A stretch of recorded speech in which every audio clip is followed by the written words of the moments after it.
This is the Aftermarket Radio Network.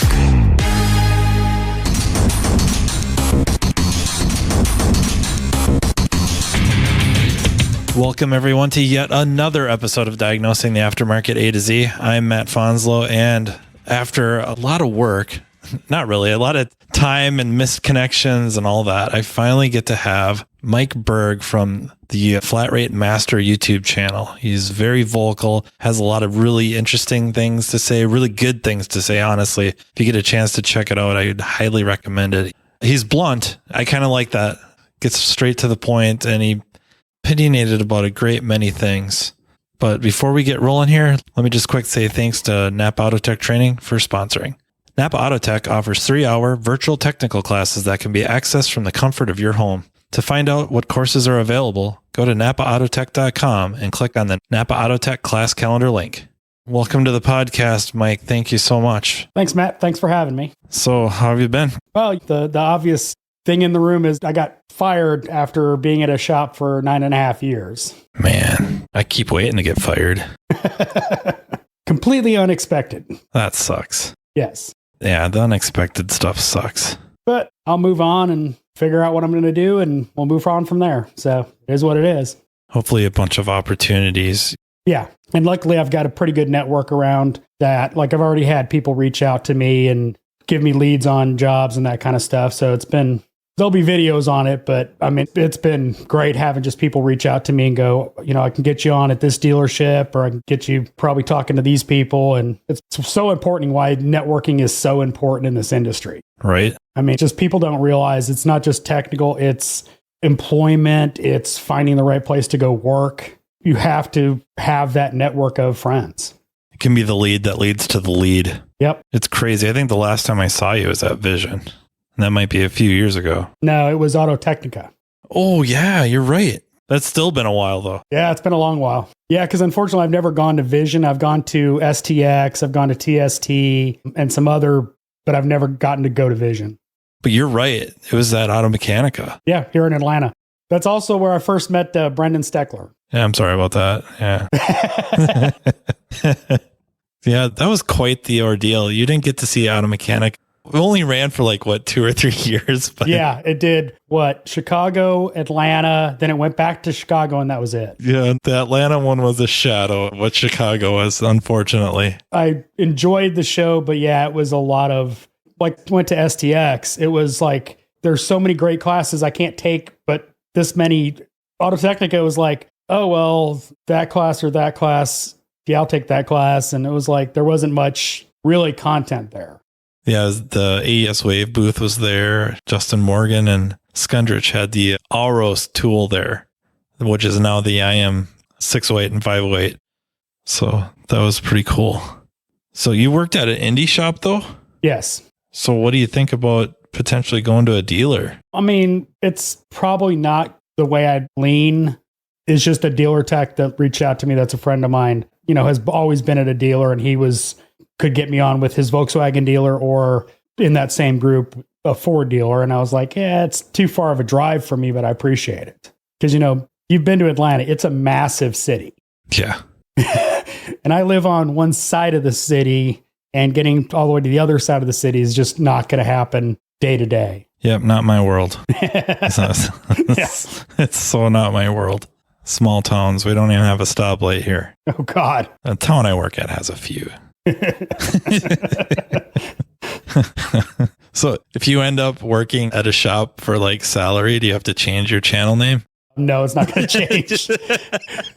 I'll tell you the story of the name. The concept of the channel came about because I saw Eric the Car Guy was doing stuff about the industry, and then he stopped on his ETCG1 channel. He just kind of stopped talking about it. Hummel Mechanic started his channel doing a bunch of that kind of stuff, and then he went more towards the do-it-yourselfer market, and he stopped doing that kind of content. And I was there's nothing out there that is really aimed at the technician, and especially young technicians getting into this industry. So I was trying to come up with the name, and I wanted something that really set what the channel was about. And I was Master Tech and just was going through things. And it's well, I really want Flat Rate in the name because so many shops pay flat rate. And it was flat rate master. Okay, well, in order to have a YouTube channel, you have to have the email address that coincides with the channel name. And the email was available. And that was how the name was born. It was just, it rolled off the tongue good. It denoted what I wanted to denote in the name. And the email address was available on Google.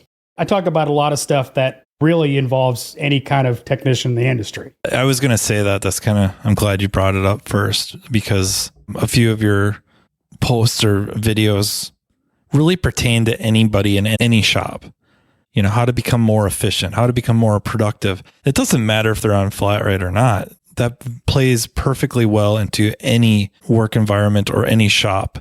And you go after everybody. And I don't want to imply that Mike's mean by any means or anything like that. But I would say you're pretty straight to the point, and you're going after the people that deserve it, and not even going after people specifically, but bringing up management's role in an efficient system, and then the technicians as well, and the whole chain that working together, the whole entity working together to be as productive as possible. The whole shop has to work well for the entire system to work. If you're horrible about procuring parts and the technician sitting there waiting with a torn down car doesn't have parts, that doesn't make the shop money. That doesn't keep the lights on. Whether that technician is hourly salary or whatever, it's still unproductive. That's what I preach about, is we need to work on getting our systems so that shops can make money. Because if the shop doesn't make money, it's not going to stay in business.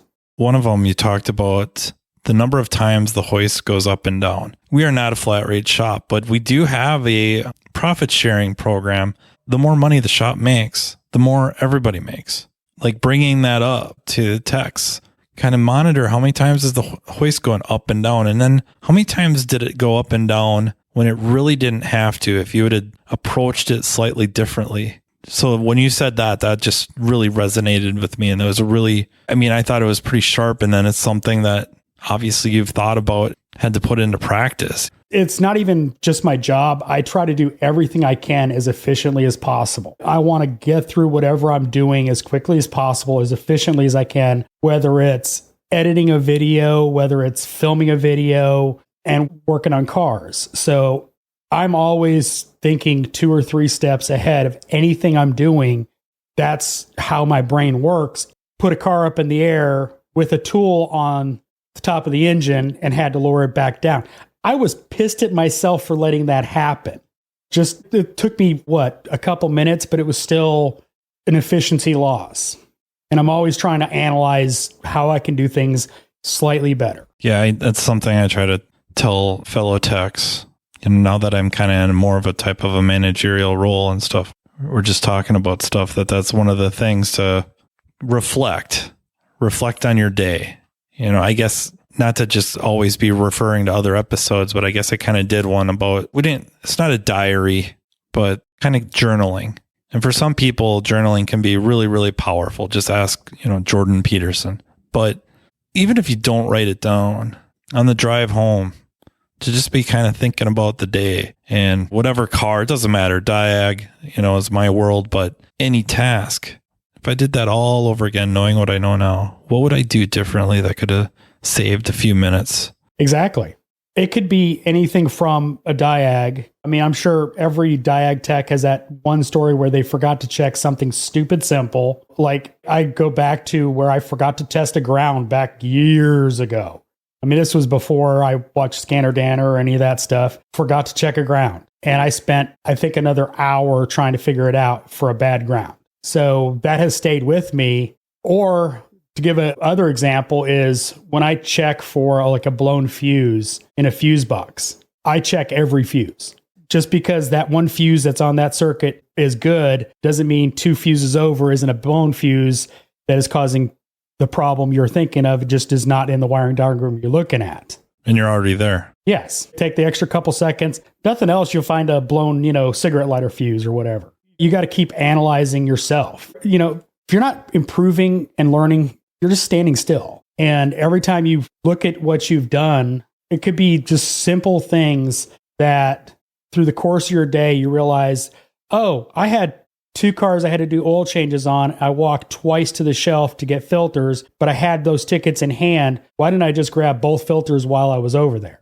Sometimes you got to slow down to speed up. I don't know. It's almost like they get frantic. The faster you move, if you're going, that's when mistakes happen. That's when you put the intake manifold on without putting the harness back down. Simple mistakes like that just slow you down more than taking your time and going, okay, this is what I need to do. This is what I need to do. It's simple processes that the faster you go, it really just can screw you over. Yeah, it's kind of like the NASCAR wheel guys, tires, wheels, the fastest smooth is fast.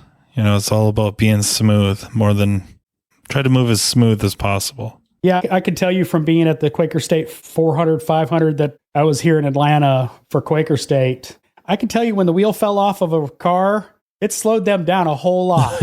Yeah. And nowadays it's one big nut, not the 5 lug nuts. So they really screwed up. There's other stuff you talk about that I really, really like that's aimed at the entry-level tech and those that don't have a ton of experience with what tools to buy, where to spend their money. Finance is something that is not taught to kids. They don't understand how to budget. I mean, when I was growing up, you had to take home ec and they talked about home budgeting. I didn't care about it at the time. I still learned stuff, but that's something that's not talked about in schools anymore. And most parents don't even talk about it. Because let's be honest, most parents are living paycheck to paycheck. They're counting pennies at 40 years old to figure out if they've got enough gas to get to work. So that was something that I really wanted to include in my channel because I've made stupid mistakes buying tools when I was young. Going out and buying, oh, that's so cool. I need that. I don't use it, but I got to have that. And so many techs I've worked with over the years, I've worked with a lot of young techs, and you see them out in the truck and they've got a perfectly good impact, but the Snap-on guy is pushing them on the new one. And, oh, it's only, $20 a week. And I'm like, dude, you don't have the sockets to use that gun. If you want to buy something, buy the sockets or whatever. And so I preach understanding budgeting. Like a lot of people just are so horrible at money. They just had to include it in talking to young technicians because it's a huge problem for society in general that nobody should live paycheck to paycheck no matter what they make, unless they're making slave wages and they've done some really bad things in their life as far as poor decisions. But if you're an adult and you have a halfway decent job, you should be living well within your means. And most people don't. The new iPhone comes out and they got to run out and get it. Their old phone worked fine. Why are you running out and spending $1,000 on a phone when you have trouble paying your gas bill for the week to get to work? Or they want a scan tool for at home. It's usually what I hear is, I want to get a scan tool for at home. And they're on the Snap-on truck, just to pick on a truck, not Snap-on specifically. They're all guilty. They leave with a brand new Triton. Yeah. Which they needed like a hole in the head. Or worse, Zeus Pro workstation. It's like, why? Reviewing scan tools is like, I try to include, this does everything this does. This just has, I'll use Launch as an example. Their lower tier tools do everything the bigger tools do. You just can add more stuff to the bigger tools, or the bigger tools come with more stuff. And so for a technician that doesn't know how to use a scope, yeah, a scope is going to come in handy and is a skill you should learn. But if you don't understand how to use it, the additional cost is not going to be worth it. Buy something like a U-scope and learn how to use a scope before you spend that kind of money. That's great advice. I use the heck out of that thing. Yeah, I don't own one. The tech I used to work next to, that was his only scope, was a U-scope. But I've got a Veris Edge, Pico, the Launch scope. I had plenty of scopes to use. I mean, I have a bunch of Picos, 8-channel Pico, stuff like that. But sometimes I'm just checking stuff at like the blower motor, and I just don't need it all. So the Vantage Pro, that gets used quite a bit. And then, of course, Pico, especially when I want to look at 3, 4, 6, 7, 8 stuff. Pico has a new 9-channel scope. You can just see it happen too. Not even so much young, just new. We've had a few techs that aren't so young, but they're new and they don't have much. That truck shows up and there's all those shiny tools and boxes, and then, well, let me sharpen my pencil here. Yeah, Normally this stuff would cost this much, but they're having this promo. And if you spend like $5,000, I can get you in at this really low rate and I'll carry you for this other amount. And it'll be, $75 a week. And they don't realize that it's 2 separate payments. You got to pay whatever credit and the truck.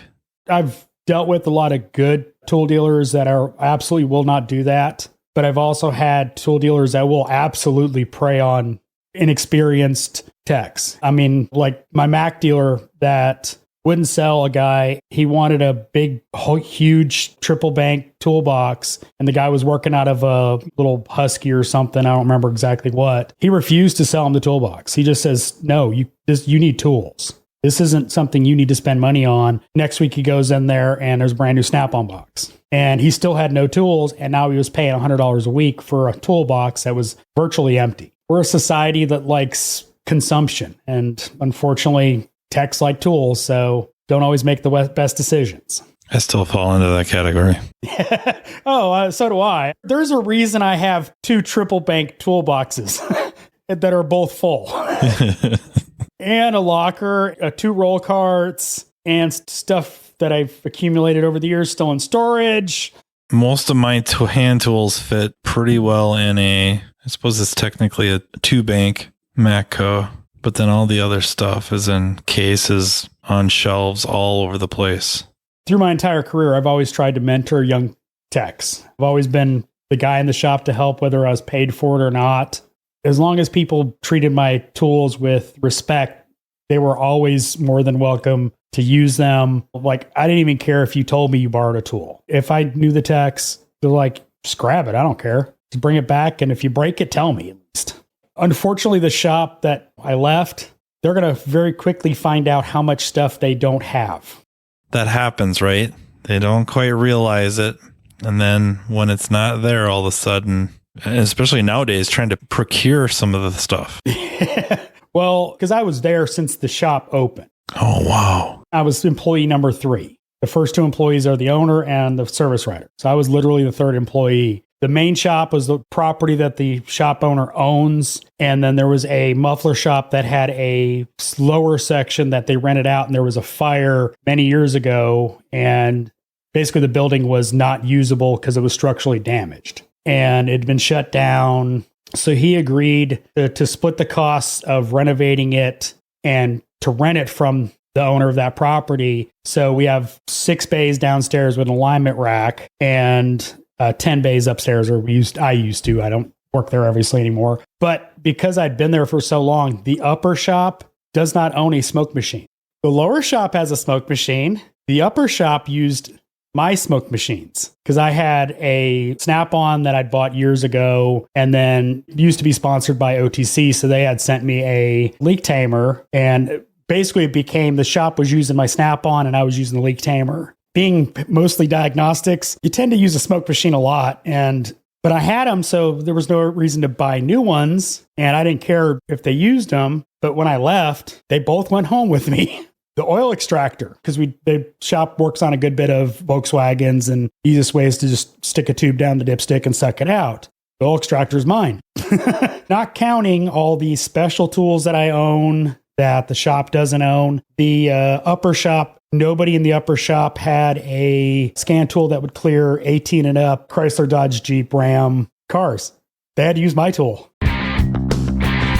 For 98 years, the NAPA name has meant quality parts and service. It also reflects top quality training programs to help you build a more successful vehicle repair business. No doubt, the technician shortage is impacting everyone, but you're not facing this battle alone. NAPA has the solution by making NAPA AUTOTECH training available near you. NAPA AUTOTECH provides automotive aftermarket technicians career development opportunities through structured, disciplined, measured, and high-quality technical instruction, no matter the technician or service advisor's skill level. This instruction enhances understanding of vehicle systems, increases first-time repair capability, and overall customer satisfaction. It also prepares technicians to become ASE certified. It's a fact technicians who receive training to improve their knowledge and skills have a higher sense of job satisfaction. This reduces technician turnover and increases productivity, directly improving a shop's profitability. It is vital to the success of a shop's business that today's technicians are equipped to diagnose and repair today's complex vehicles. With our ever-changing technology, the technician's knowledge and skills need to be updated and refreshed on a regular basis. As you labor over the decision of whether to send your techs to get their skills sharpened, keep in mind, NAPA AUTOTECH training is an investment, not an expense, and it's available to all. Much of NAPA AUTOTECH's training is offered in more than one format to accommodate varieties of learning styles and training preferences so each person can maximize their learning. Whether you're more of a hands-on person or enjoy learning at your own pace, NAPA AUTOTECH is here to provide you with the training you need in the format that works best for you. To learn more about what NAPA AUTOTECH offers, contact NAPAAutotech.com. There's a lot of good things to say about what we do. There really is. But this is one thing that's just tough to get my head wrapped around. And some of it is like the shop I work at, a lot of it's me. Like, you don't want to buy it? I'm going to go buy it. I kind of force the issue. But there's some things like you as a tech have it.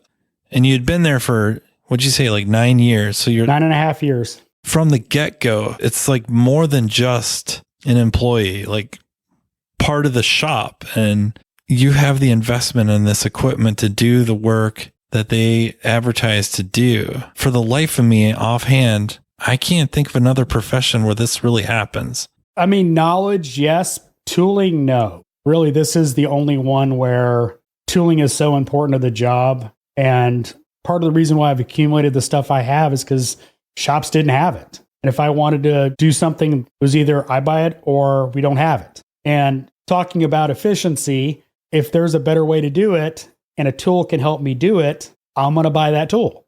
I've been doing this for 28 years. And so that, and add the sponsorships that I have with my channel, there's not a lot of stuff that I really need. So since I've started the channel, it's been that will help me make money, or that'll help make the shop money, or this might come in handy. So I don't need sockets and wrenches anymore. So it never bothered me to buy stuff, like arranging for OTC to send me a smoke machine. That didn't cost me anything. So it was like, I get to give them advertising by the channel and do some videos with it. And then I, get to use it. And it gave the shop smoke machine, so I didn't have to wait for my smoke machine. Again, slightly different situation where I'm not buying stuff so much to work more efficiently. Although I guess technically it would anyways, but it's also to like expand capabilities. So I find myself investing a lot more of my money, not hand tools as much anymore, but equipment to delve in further and further into immobilizer and EEPROM and ADOS, stuff like that kind of trying to beat everyone else to the punch. Thing is I could have gotten manufacturer to send me a complete ADOS system, but I couldn't justify them sending it to me because, one, the cost, and two, could I really make enough content on it to make it worthwhile for both of us? And really, in those two shops, there's only one place that we could do ADOS calibrations, and it would have literally shut down the lower shop. Yeah, I was just going to say that's kind of the biggest problem is the space. Yeah, we have to rent space off-site. It was pure dumb luck that the space was open, working with a collision shop that needs regular ADOS calibrations. They're now doing windshields. They have their own glass person on staff.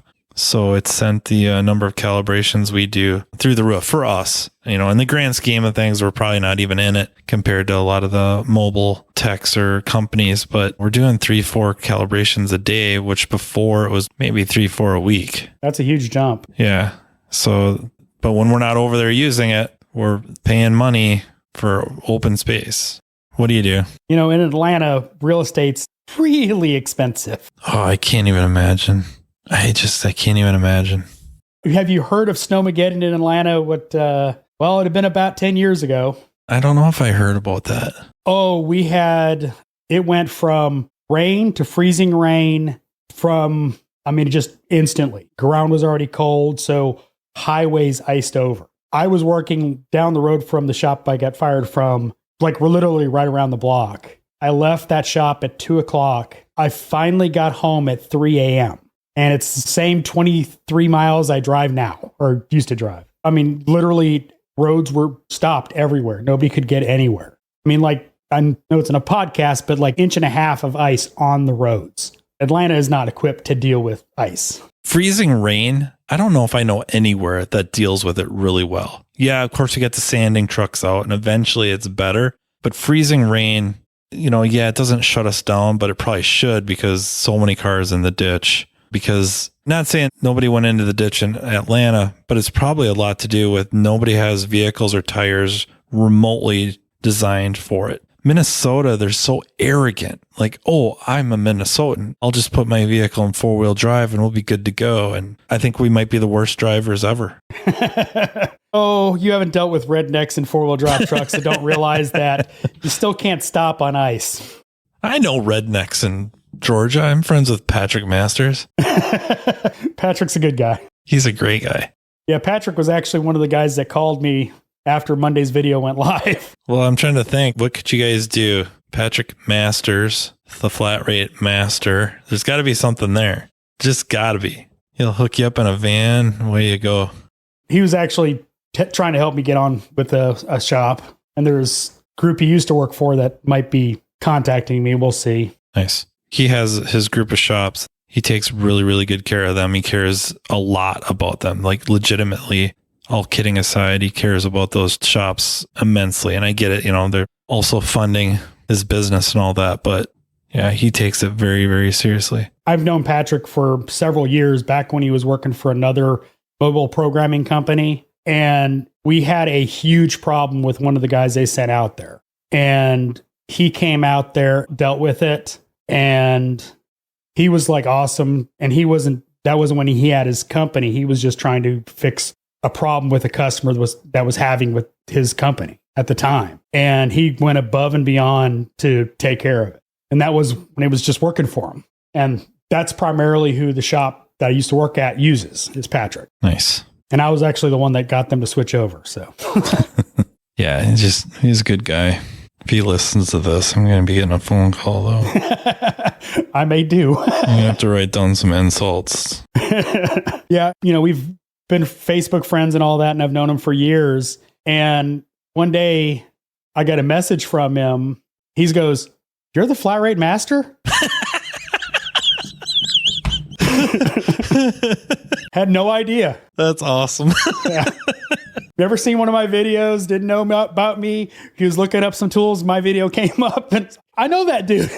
I think it's kind of the rage right now to come down on flat rate in general. And I sympathize, but I think the issue is with anything poorly managed or poorly run, then it doesn't matter what the plan is. If it's not well executed by everybody, it goes to hell in a handbasket.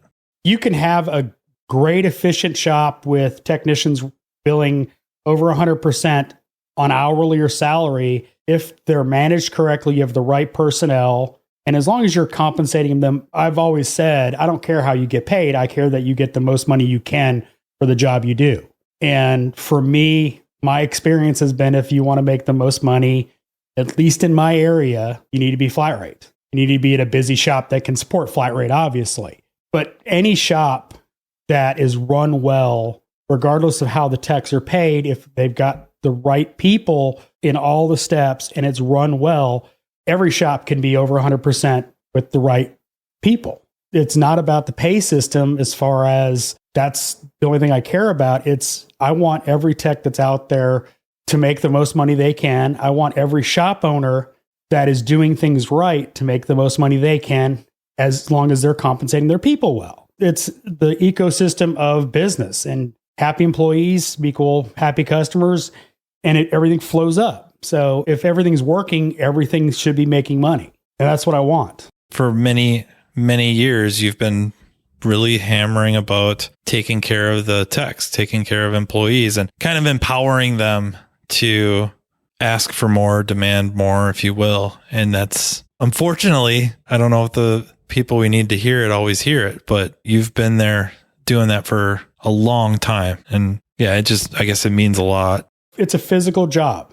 Even if you're doing diagnostics, you're still going to have to stick your hand in hot cars, get burnt. You're going to get arthritis in your hands from T-pinning or D-pinning connectors or doing all that tedious stuff that diagnostic guys have to do. It's hard on your body, and you need to make as much money doing it as you can while you can. You're not going to be 70 years old chucking in transmissions. I mean, you're just not. I mean, you might be the old guy in the corner helping the guy diagnose a, check engine light in 30 years, but you're not going to be the guy doing physically stuff every day. And the best analogy I can give you is a football player.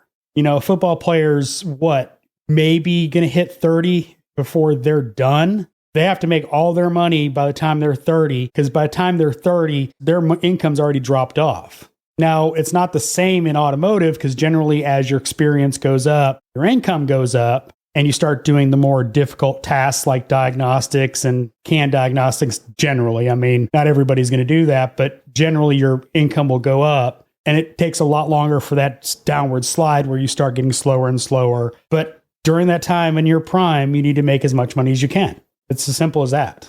Yep, unless you're Tom Brady. Yeah, well, we're not all Tom Brady. No, not by a long stretch. Or Brett Favre and retire 15 times.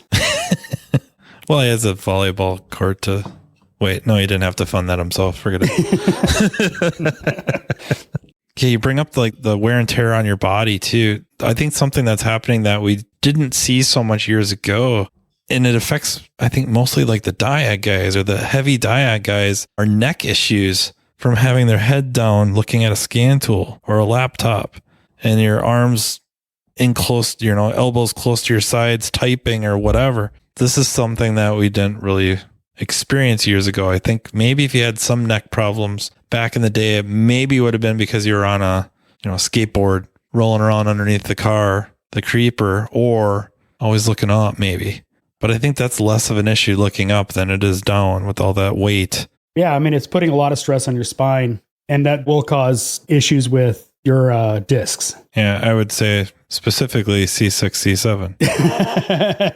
Speaking from experience, I can tell. Yeah, I was in my very, very early 30s, and they wanted the fuse. And I'm looking at the doctor like, that seems like the stupidest idea I've ever heard. He's like, well, why? I'm like, doing what I do, then won't the joints above and below have to overcompensate, and then I'm just going to herniate those that much faster?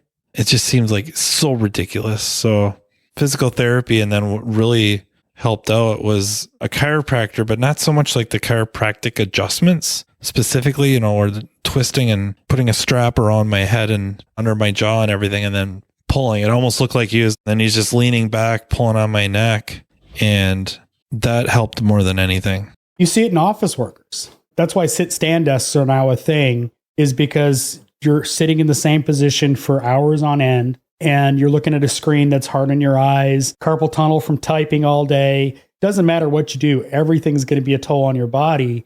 But anything you do repetitively is going to be a toll on your body, whether it's looking down at a scan tool, sticking your arm next to an exhaust manifold. It's going to take a toll. And it's a fact of life for techs. I'm horrible. I mean, my hearing's damaged because I didn't wear hearing protection. Knee pads, simple things like that. If I could do stuff standing at my toolbox with a scan tool, I would. So I didn't have the scan tool, on the car or on the seat or whatever, so I wasn't looking down at it. Obviously, that's not always possible, but it's important to think about that when you're working on cars.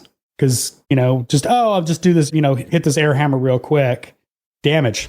And not that I'm any better at that, but I try to preach it. With all the stuff we know now, not just like to our bodies specifically, but just in general, you would think we'd have a stronger movement of footwear, quality insoles, back braces or back support were logical, anti-fatigue mats were logical. What can we do to kind of reduce some of the load? Like, it isn't so much the lifting, it's the repetitive lifting, or of course, improper lifting.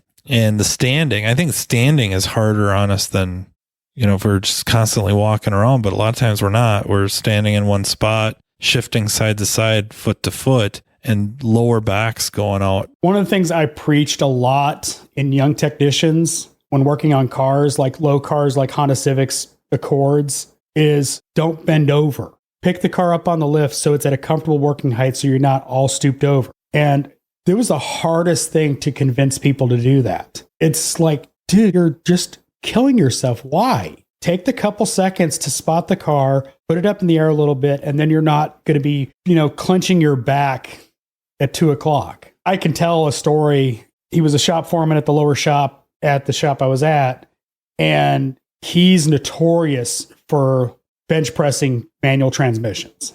And when he was working next to me, he was screaming, and I'm sitting there working in my bay. I don't know what's going on. I look up, he's screaming at me to come help him. And he had bench pressed, I think it was a Civic transmission, bench pressed it up, tried to stick it on the transmission and couldn't get the pilot bearing to line up. I ran over there, grabbed the transmission from him. He dropped to the ground, like literally dropped to the ground, just shaking because he'd been over there holding it for so long. So I'm sitting there, trying to wiggle it in. I finally get it wiggled into the pilot bearing, get it on the studs, and I'm sitting there holding it. And I'm going, dude, I need bolts. I need bolts.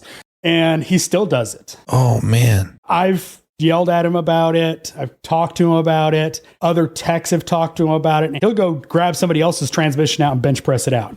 And he's in constant pain now. I bet. And he's in his early 30s. He weightlifts too, and he's torn stuff because of weightlifting. But still, no, don't do that. Get a transmission jack. Well, yeah. And if you're in your 20s and or late teens, early 20s, you just feel indestructible. But maybe it won't happen in your 20s. But your 30s, and it's not like you're so old, but you're breaking yourself down and you're getting away with stuff and one bad twist. And that's pretty much a sentence for the rest of your life that you're going to be dealing with this pain. And if it's in your back, everything you do, no, thank you. I think I'd rather just do it the right way. Yeah. I mean, I'm 48 years old, and other than knee pain, which I've had since I was 15, it's been a constant for my entire adult life till I was 15. Hell, my daughter has the same problems with our knees. I don't wake up in constant pain because I've damaged my hearing. I have metal in my eye that I haven't gotten removed, but the rest of my body is not torn up because I learned early on to work smarter as far as my physical body.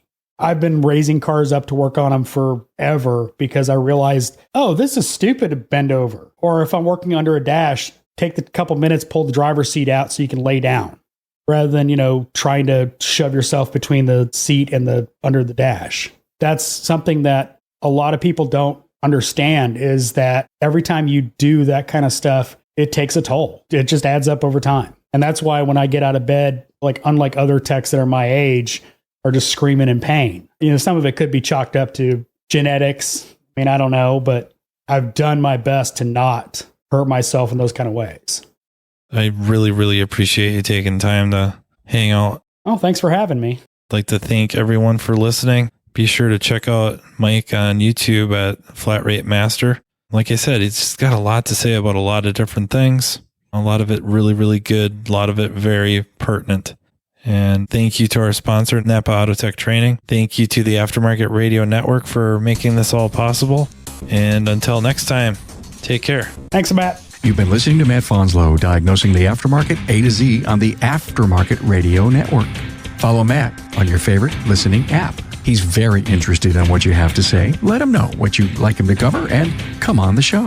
Matt is all for advancing the aftermarket. Find Matt Fonslow on social media and connect, or on aftermarketradionetwork.com.